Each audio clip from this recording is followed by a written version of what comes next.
Sobat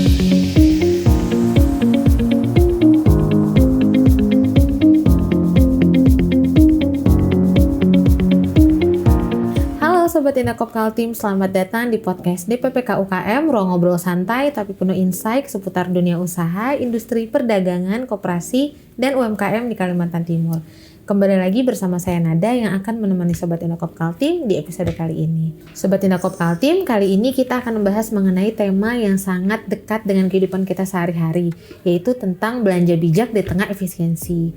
Nantinya kita akan ngobrol dengan salah satu pegawai di bidang PKTN, Perlindungan Konsumen dan Tertib Niaga, membahas mengenai belanja bijak di tengah efisiensi ini. Langsung saja kita sapa terlebih dahulu narasumber kita pada pagi hari ini, Bapak Gunadi. Halo Bapak Gunadi. Halo Mbak Nada. Dada dulu ke kamera di sini. Halo Mbak Nada. Oke, Apa baik. kabar Mbak Nada? Bagaimana hari ini Bapak? Alhamdulillah. Sehat banget ya. Iya, meskipun di tengah efisiensi tetap sehat. Tetap jalan, semuanya tetap jalan kerja, harus tetap kerja. Belanja juga harus tetap belanja ya Pak ya. Tetap semangat. Tetap semangat walaupun di tengah efisiensi ini ya Pak ya. Oke, boleh ya Pak Nada mau tanya-tanya tentang belanja bijak di tengah efisiensi ini sesuai tema kita ya Pak hari ini. Jadi Nada mau nanya nih Pak, bagaimana sih menurut Bapak daya beli konsumen saat ini di tengah efisiensi ini? Iya, siap Mbak Nada. Baik. Kondisi konsumen saat ini kayaknya terpengaruh oleh kondisi global Mbak Nada, terutama kondisi geopolitik, dan juga penurunan nilai tukar rupiah. Ini juga sangat menentukan perilaku konsumen saat ini, itu Mbak Nada. Betul ya Pak, dan pemerintah tuh juga kebetulan menerapkan kebijakan efisiensi ya Pak. Nah, termasuk efisiensi dalam berbelanja. Ya, nah betul. Ini gimana nih Pak? Ya, betul Mbak Nada. Yang dilakukan pemerintah saat ini sudah sangat tepat, yaitu di tengah kondisi ekonomi saat ini. Jadi pemerintah mengambil kebijakan untuk melakukan berbagai belanja, terutama belanja di perjalanan dinas maupun belanja khususnya konsumsi rapat ya, salah satunya itu. Jadi yang biaya-biaya yang kurang produktif, misalnya pemerintah melakukan efisiensi ini agar semua itu tepat sasaran dan terukur, nanti tidak mengurangi dari output yang akan dihasilkan. Iya betul. Kalau gitu gimana sih Pak dari segi konsumen kita dalam mensikapi langkah-langkah yang diambil pemerintah dalam melakukan efisiensi ini gitu? Ini masih ada kaitannya dengan efisiensi pemerintah ya Mbak Nanda ya. Jadi konsumen juga harus bijak di dalam kondisi efisiensi yang telah sekarang ini pemerintah telah lakukan. Jadi konsumen juga harus melakukan penghematan. Betul. Jadi di tengah efisiensi ini ekonomi ini juga ya Pak ya. Jadi konsumen harus bijak di dalam belanja. Antara lain apa yang harus dilakukan, yaitu belanja itu sesuai dengan kebutuhan, bukan keinginan. Jadi kalau misalkan ada keinginan untuk ganti HP yang baru, dipending dulu. Jangan dulu ya berarti ya.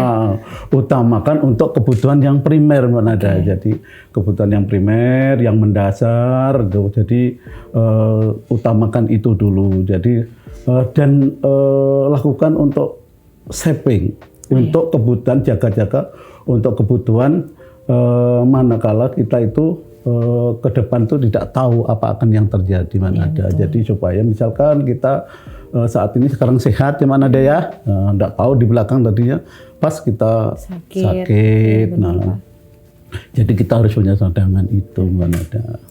Di samping itu juga konsumen harus juga di dalam berbelanja juga harus teliti sebelum membeli. Jadi harus dilihat dulu, karena kan kemungkinan di saat sekarang karena daya beli turun, kemudian produk-produk itu kan banyak yang tidak kurang, penjualannya berkurang ya. Mungkin konsumen pelaku usaha itu tetap menjual barangnya, padahal barangnya itu sudah tidak layak, tidak layak untuk dikonsumsi. Misalkan kemasannya sudah rusak, terus expire dan lain sebagainya. Jadi harus teliti sebelum membeli dan selalu membaca labelnya, Mbak.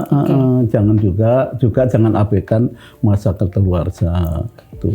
Jadi kita sebagai konsumen selain harus teliti dulu sebelum membeli, kita juga harus mendahulukan kebutuhan ya Pak, dibandingkan keinginan. Itu yang agak sulit sih ya sebenarnya Pak.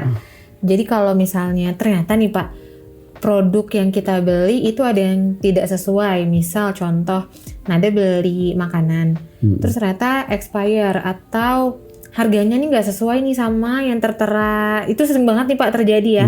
Harganya nggak sesuai sama di etalase produk. Itu tuh gimana sih Pak? Nah, gini Mbak Nada, jadi kadang-kadang ibu-ibu ini kalau kita jalan-jalan di mall, ini gampang terpengaruh kan? Iya betul. Nah, ada diskon ini di toko A, B, C, dan C. Oh, diskon besar. Padahal kita ini sebenarnya tidak perlu, ya Mbak Nada ya. Belum kita butuhkan, tapi kadang karena ada diskon besar-besaran, kita akhirnya beli. Tergiur. Ya, tergiur. Akhirnya padahal belum kita perlukan. Nah, itu saatnya sekarang itu harus kita pintar-pintar. Jadi kesampingkanlah dengan hal itu. Apabila juga misalkan diskon ternyata tidak sesuai Mbak Nada. Misalkan di situ kita juga harus pintar. Misalkan 50 plus 20. Kita harus juga bisa membaca itu. Bukan berarti 50 plus 20 70 kan gitu. Jadi itu kan diskon dulu 50 dulu, baru diskon lagi 20 gitu bertahap ya, berjenjang. Nah, kalau misalkan tidak sesuai antara harga yang di etalase dengan yang di kasir, nah silahkan di Dinas Perindakop itu punya kanal pengaduan Mbak Nada. Iya, yaitu namanya Sikomeng. Aksi konsumen cerdas ayo mengadu. Betul. Jadi tinggal klik di Google ya, Mbak Nada, tulis di Google karena berbasis web ya, aplikasi berbasis web. Silahkan diketik untuk konsumen cerdas.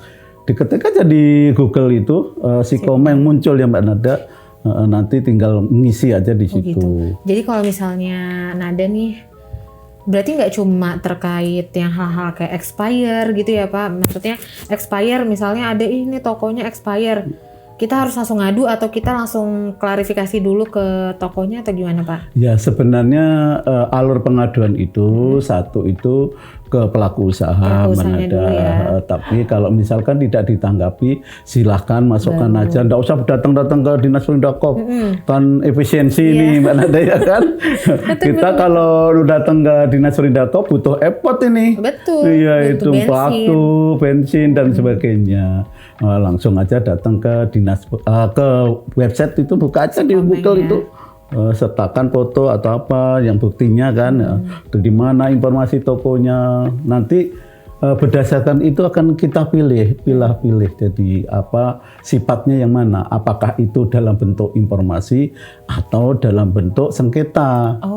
Itu. Jadi nanti ke depannya berarti ya Nada ngingetin buat diri Nada sendiri juga, kalau misalnya ada kesalahan di minimarket tempat kita belanja gitu ya Pak ya, nggak apa-apa kita tegur dulu kan Pak, misalnya di kasir ya Pak, Nada ngomong ini nggak sesuai nih harganya, gitu nggak apa-apa ya Pak berarti? Nggak apa-apa kalau misalnya nggak ditanggapin, baru langsung ke website Sikomeng itu berarti ya, boleh mengadu ya. Kemarin juga saya pengalaman ketika saya berbelanja di salah satu toko modern di depan SMA 10 atau SMA Melati. Nah, itu juga ada roti itu dalam kondisi berjamur.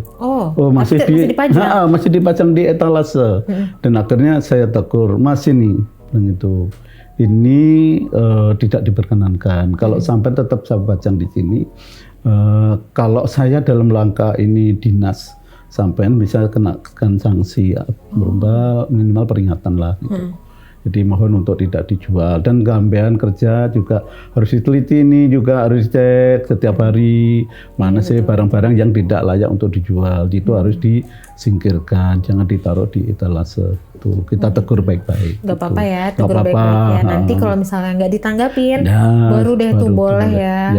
Kalau misalnya kita malu-malu nih Pak, boleh difoto aja. Langsung difoto aja. Foto, terus masukkan di Sikomeng. Gitu ya, Pak, nanti akan kami tindak lanjuti. Oke, baik kalau gitu. Nah terus Pak, tapi sebenarnya kalau misalnya nih Nada udah ngadu, sebenarnya pengaduan itu tuh akan ditindaklanjutin nggak sih? Berapa lama Pak lama?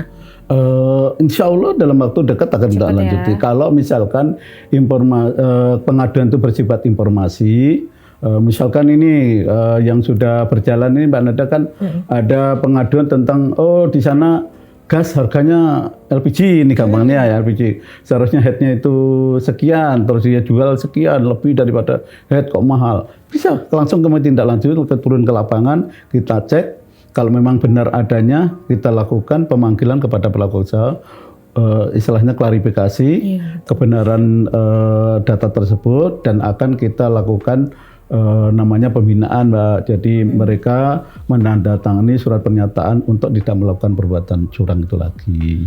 Nah, kalau sifatnya itu sengketa, kan ini ada dua sifatnya sengketa. Sengketa itu yang seperti apa? Yang ada masalah, jadi yang tidak bisa diselesaikan. Misalkan tadi Mbak Nada belanja di salah satu toko modern kita, ternyata Mbak Nada sudah komplain ini. Udah bayar ini harga di etalase itu nyata tulisannya 8.000. Begitu di kasir ternyata 10.000. Kita jangan abaikan cuma uang 2.000-nya Mbak Nada. Iya, tapi itu harus hak kita. Kita harus sesuaikan, kita perjuangkan hak kita itu yang 2.000 itu. Kalau memang tidak diabaikan tidak ditanggapi oleh pelaku usaha, silahkan tadi datang pengadu ke Sikomeng tadi, dan itu kalau sifatnya sengketa tadi nanti akan kita